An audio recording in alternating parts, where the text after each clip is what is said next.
There it is, it's 2. Hey guys, thanks for coming and joining us. We're here with JT. We're going to talk to you a little about premature rotation, right?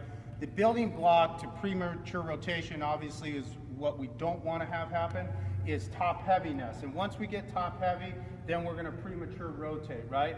But even if we don't get top heavy and we drive with our back hip, a lot of times when we get about maybe a quarter of a way into our delivery or into our throw and long toss, we'll start to get top heavy because our body is feeling, hey, I'm gonna have an energy load out front, I've gotta work against that. So the subconscious move is to get a little top heavy and to start to get this way to decelerate. Because if I'm on the backside, I can continually accelerate. But once I get top heavy, it's gonna be really hard to continually accelerate. So we're gonna talk to you about premature rotation.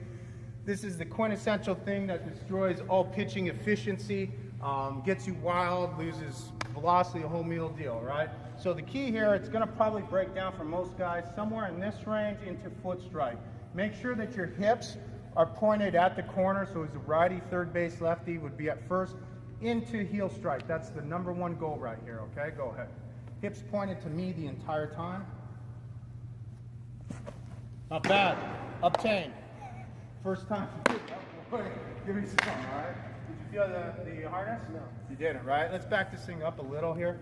All right, same thing, okay? Now do it wrong where you prematurely rotate, which most guys, their foot will be about that high off the ground and then they'll want to pull off too early.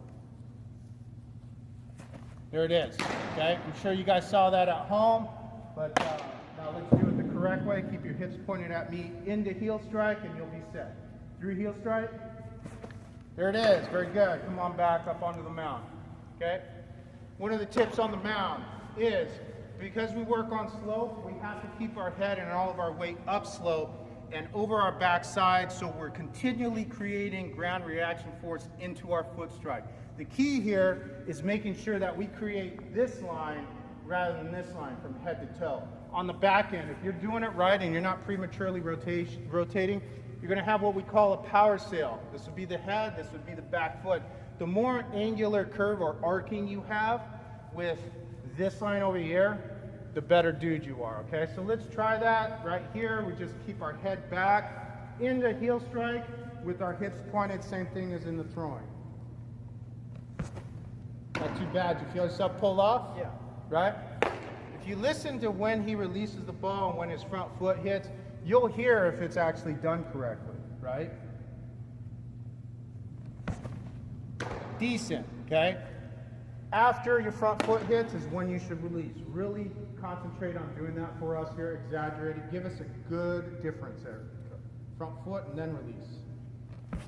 There it is. And that ball right there has a lot of plane and a lot of extra reload. Oh boy, good job.